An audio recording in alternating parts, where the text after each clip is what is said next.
텔레비전을 통해서 볼 수 있는 그 드라마 여러분 좋아하시죠? 요즘 어떤 드라마가 재미가 있습니까? 저도 드라마를 보지 않는다라고 한다면 거짓말이 될 것이고 솔직하게 한 번씩 보게 되는데요. 그런데 드라마라는 것이 그런 것 같습니다. 한 번 보게 되면 그 내용이 궁금해서 계속 보게 되는 것 같습니다. 그렇지 않습니까?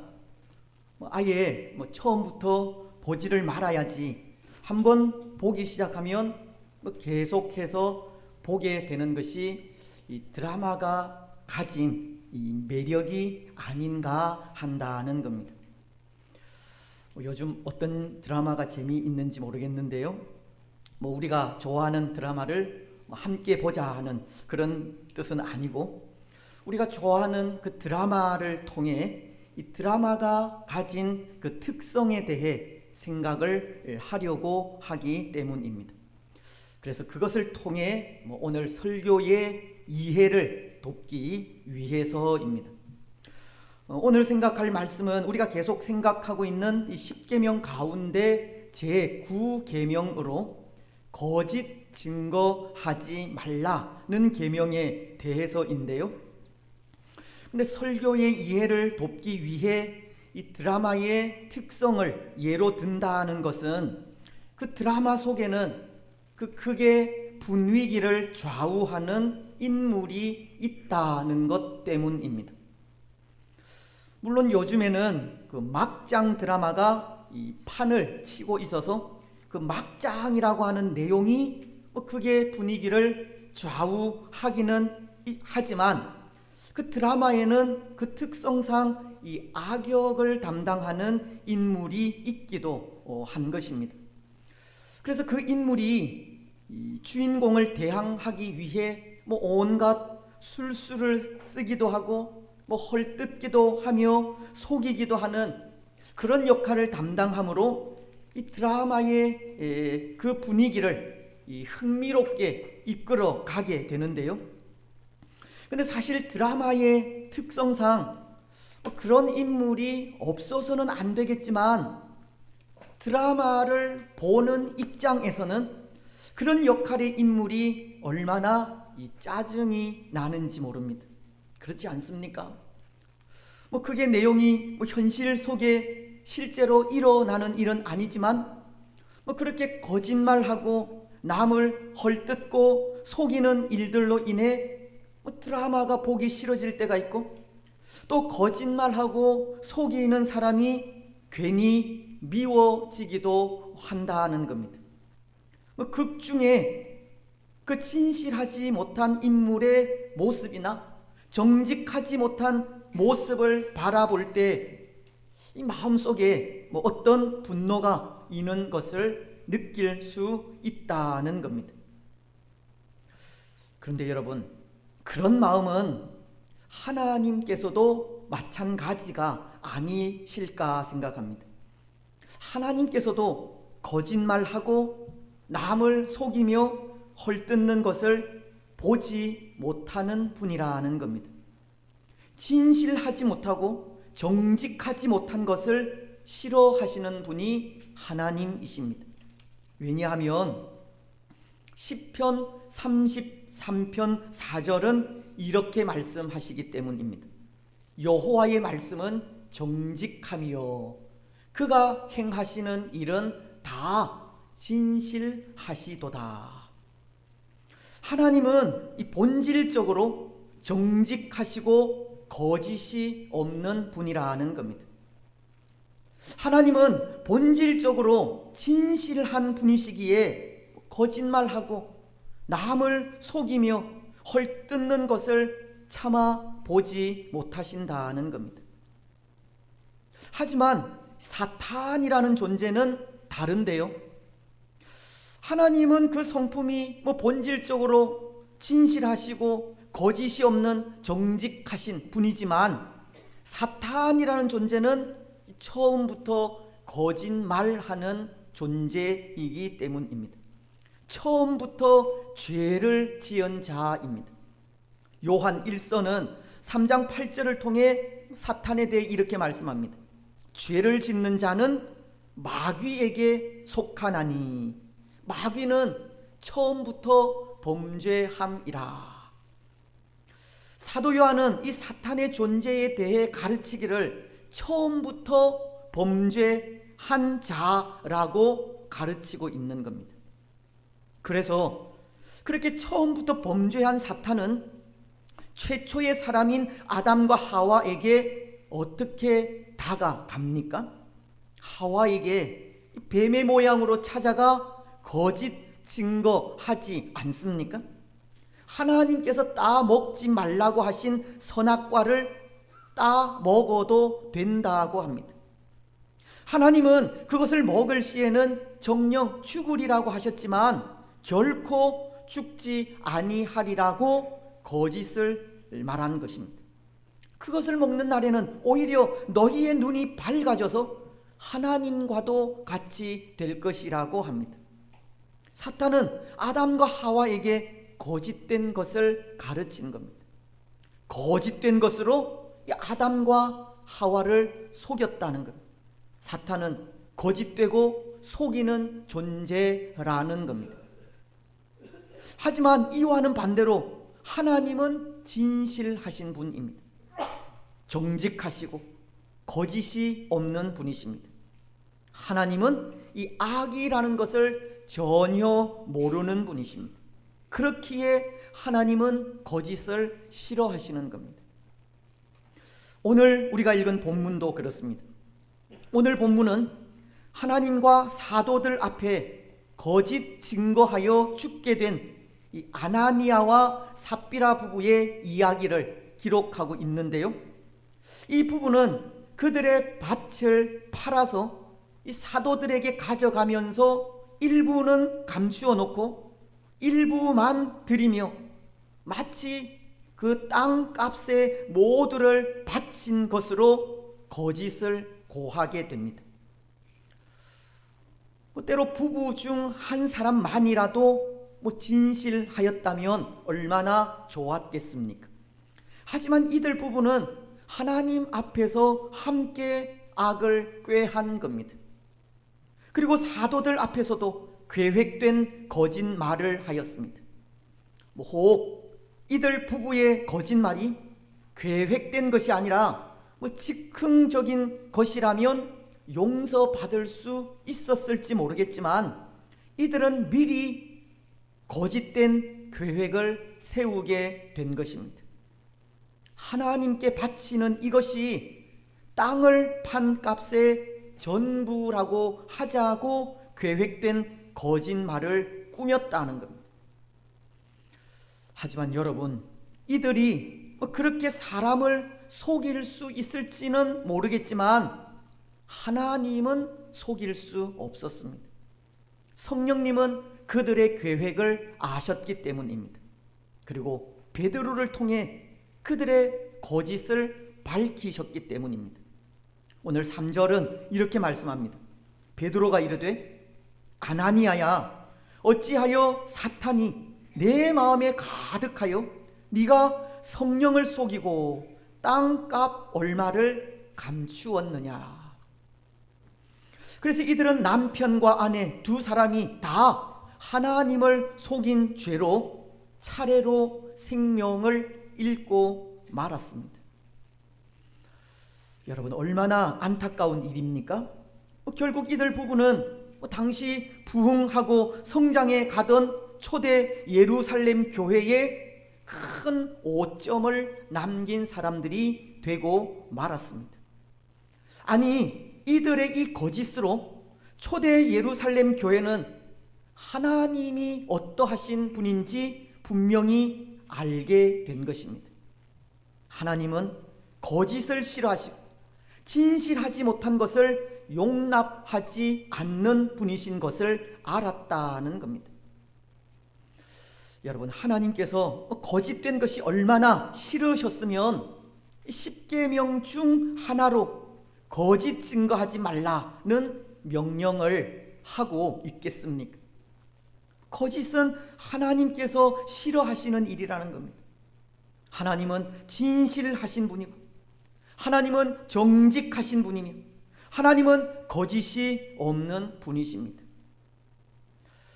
여러분, 오늘 우리는 이 거짓 증거하지 말라고 하시는 제9계명을 묵상하면서 먼저 하나님의 성품이 참과 진실함과 정직함임을 기억하시기 바랍니다. 그리고 오늘 우리 역시도 하나님의 성품을 닮아 참된 것을 사모하시고 진실함과 정직함으로 살아가시기를 축복합니다.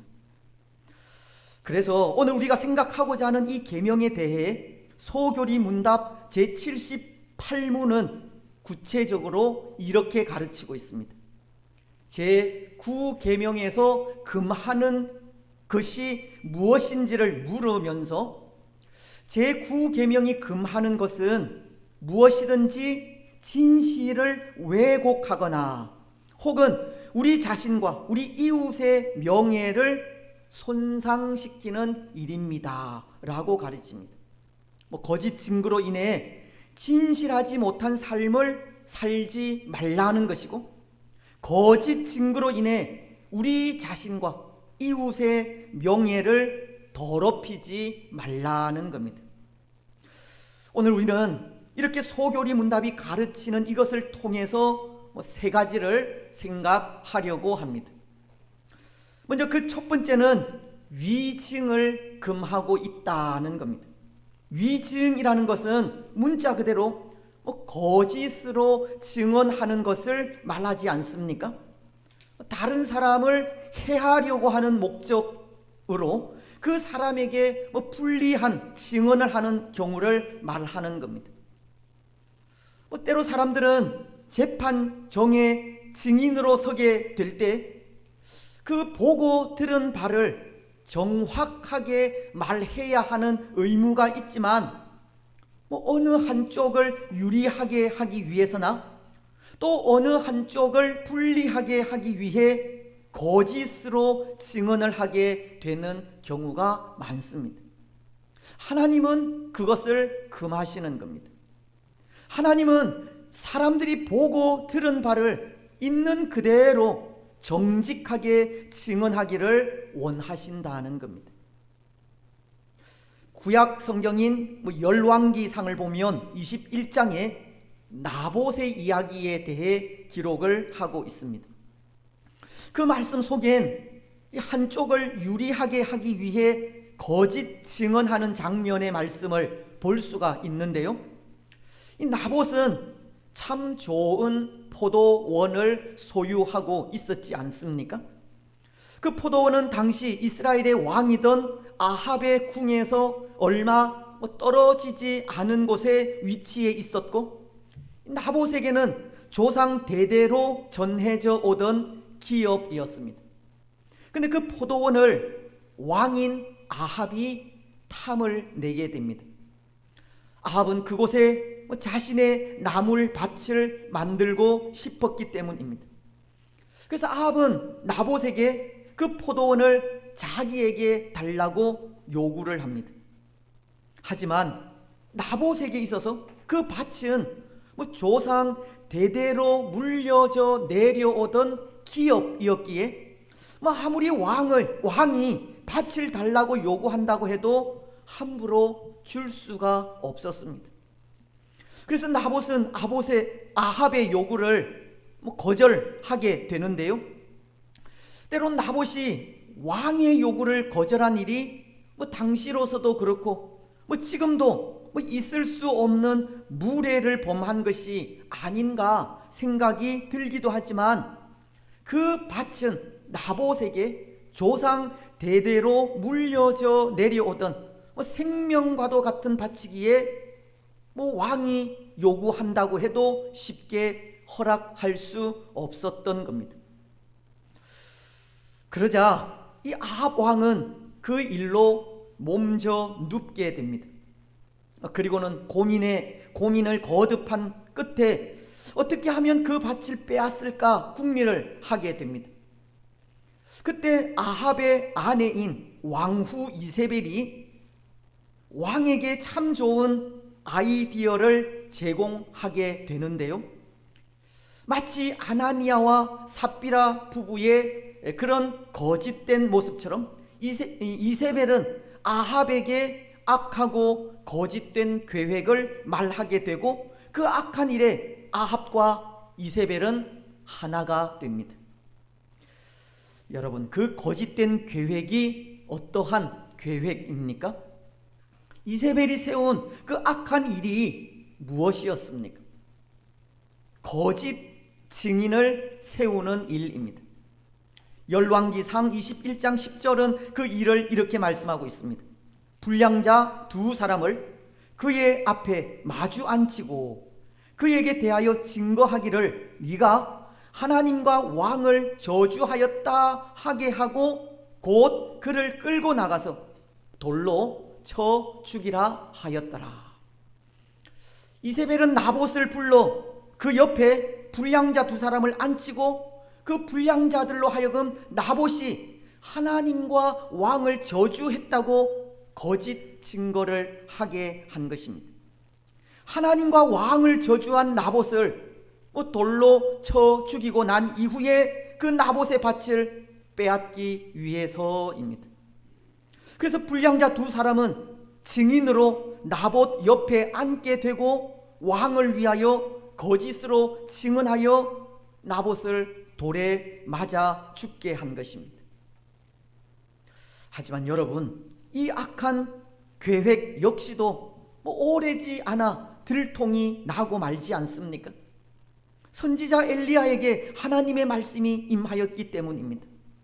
그리고 그 악하고 거짓된 계획을 세워 나봇을 죽게 한 아합과 이세벨에게 참담한 미래를 예언하게 하셨기 때문입니다. 열왕기상 21장 19절은 그 예언의 말씀을 이렇게 전하고 있습니다. 너는 그에게 말하여 이르기를 여호와의 말씀이 네가 죽이고 또 빼앗았느냐고 하셨다 하고 또 그에게 이르기를 여호와의 말씀이 개들이 나봇의 피를 핥은 곳에서 개들이 내 피 곧 내 몸의 피도 핥으리라 하였다 하라.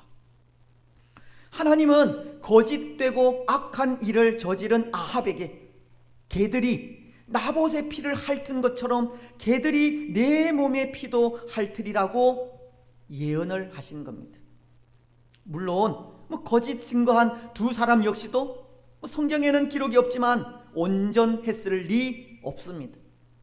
이들은 한쪽을 유리하게 하기 위해 거짓 증거를 하였기에 위증을 하지 말라는 계명을 어긴 그 죄에 대한 심판을 받았을 것이라는 겁니다. 또 하나, 예수님께서 십자가에 달리실 때에도 거짓 증인들이 있었는데요. 마태복음 26장 59절로 61절은 이렇게 말씀하기 때문입니다. 대제사장과 온 공회가 예수를 죽이려고 그를 칠 거짓 증거를 찾음에 거짓 증인이 많이 왔으나 얻지 못하더니 후에 두 사람이 와서 이르되 이 사람의 말이 내가 하나님의 성전을 헐고 사흘 동안에 지을 수 있다 하더라 하니. 예수님을 십자가에 달기 위해 참 애처로울 정도로 이 거짓 증인을 구하는 모습을 볼 수 있습니다. 그리고는 그들의 그 거짓된 증언에 의해 예수님은 죄도 없이 십자가에 달리시게 되었습니다. 물론 예수님의 십자가는 우리 인생의 구원을 위한 필연적인 것이었을지는 모르겠지만 예수님이 지신 십자가는 대제사장들과 거짓 증인들이 꾸민 모함과 거짓 증거의 결과입니다. 여러분, 이렇게 볼 때 이 거짓 증거라는 것이 얼마나 무섭습니까?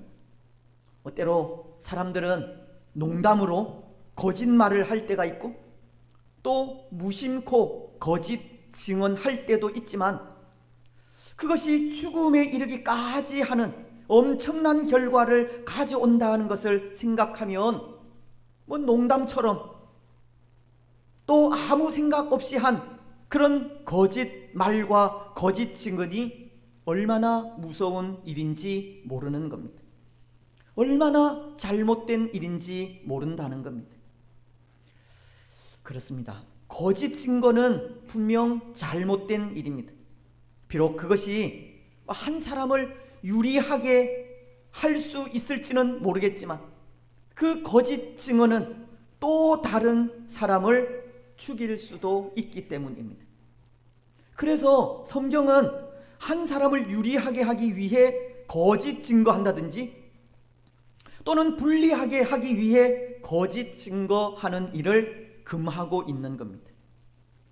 혹 오늘 우리도 우리 이웃을 이롭게 하기 위해 거짓 증언을 할 수 있고 또는 친한 사람을 위해서 또는 함께 신앙의 삶을 살아가는 사람을 위해 거짓 증언할 수도 있지만 그것도 잘못된 일입니다. 선한 사람에게 유익을 주기 위한 선한 거짓이라 할지라도 그것으로 또 다른 사람이 해를 입게 된다면 그것까지도 금해야 합니다. 사랑하는 여러분, 오늘 우리는 거짓 증거하지 마시기 바랍니다.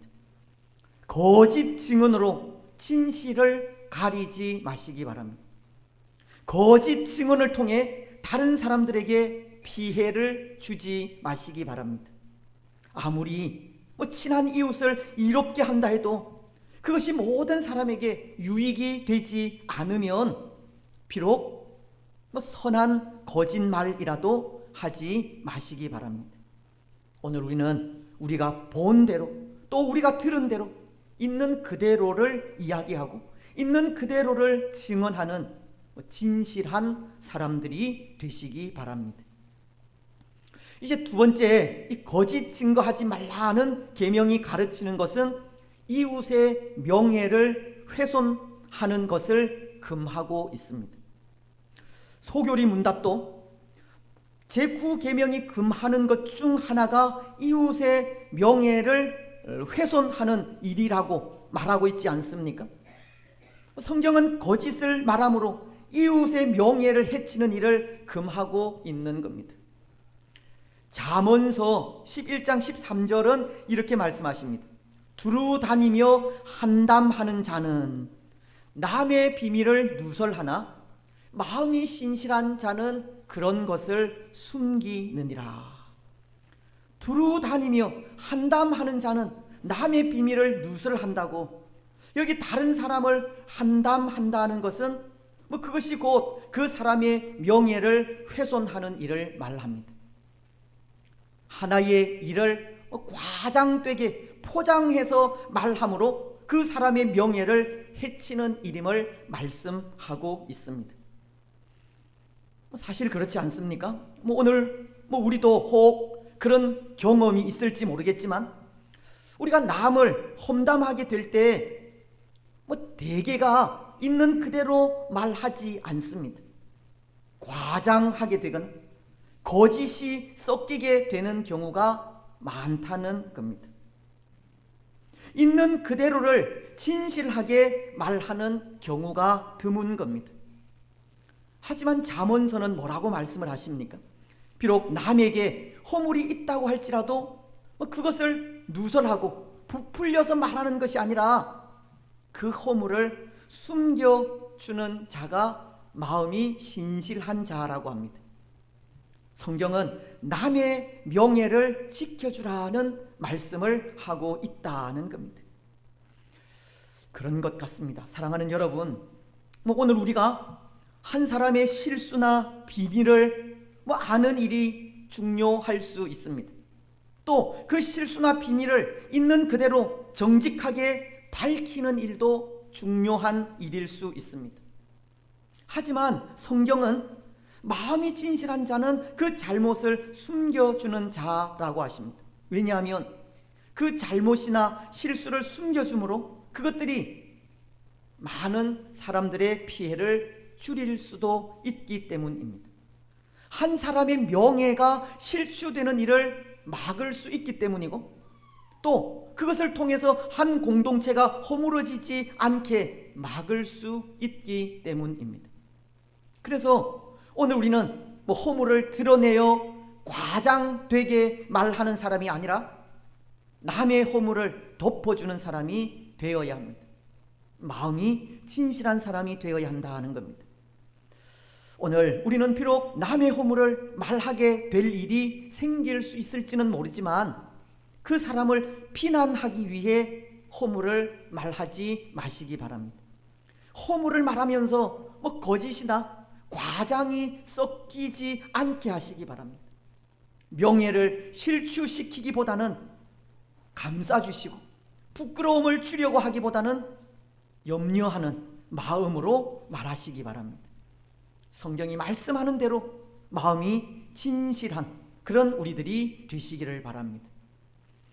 이제 마지막 거짓 증거하지 말라는 계명은 이 거짓된 교훈과도 관계가 있습니다.